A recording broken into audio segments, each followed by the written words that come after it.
This is Counterpoint, and I'm your host, Tanya Granic Allen. Tonight, we're examining a turning point moment for Canada, the 2025 federal budget, promoted as generational investment in infrastructure, innovation, and cost of living relief, alongside a sweeping new Ottawa Alberta energy agreement. On paper, the numbers are substantial. We now run a $78 billion deficit, which adds to our debt, making the total now 1.35 trillion. That's right, trillion with a T. Budget 2025 promises major investments in community infrastructure, a more efficient federal government, that's a great thing, and a renewed push to diversify exports and strengthen economic growth.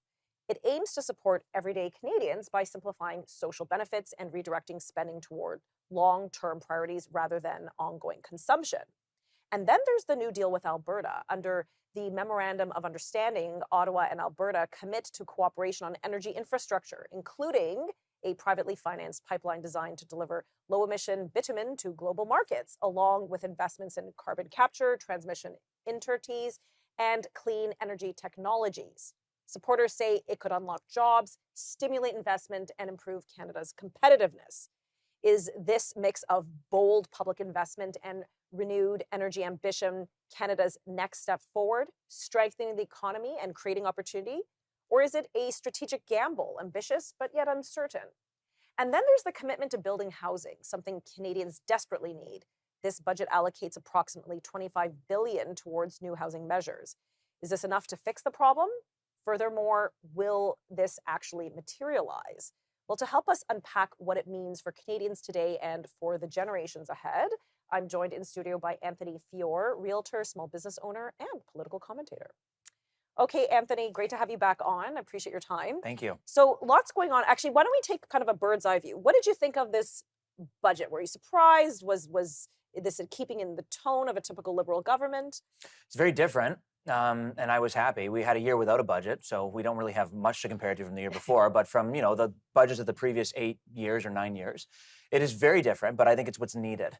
I think people were looking for a shift.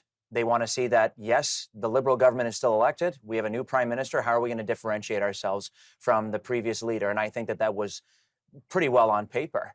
When was the last time you saw things about cutting the public sector or investments in actual resource extraction? Right. So there's a big shift change, and I think it's what's needed. And I think that we have somebody that recognizes that now.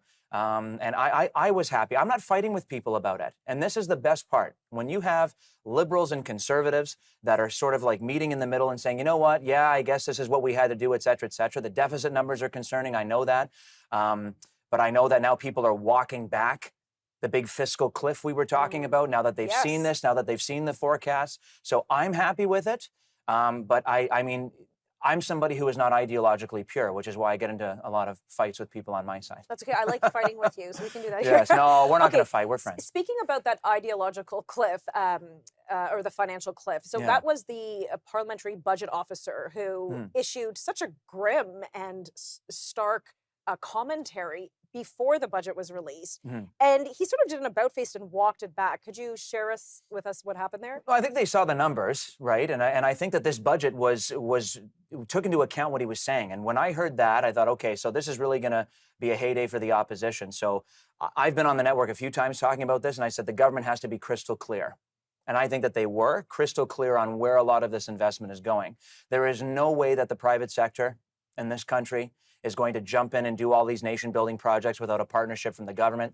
That means investment monetarily. Yes, taxpayers will be on the hook for that, but don't tell me that this is the biggest deal in 2025, because I can cite plenty of budgets in the last 40 years where we have still been on the hook and we're still paying for those investments in debt and deficits. So they have to work together. And I think Carney, in my opinion, the Prime Minister, is the right person to administer that. This is somebody who believes in public-private partnership. There's no way that this is going to be government taking over or we'll give everything to the private sector. It has to be done in conjunction. Okay, we only have about 30 seconds.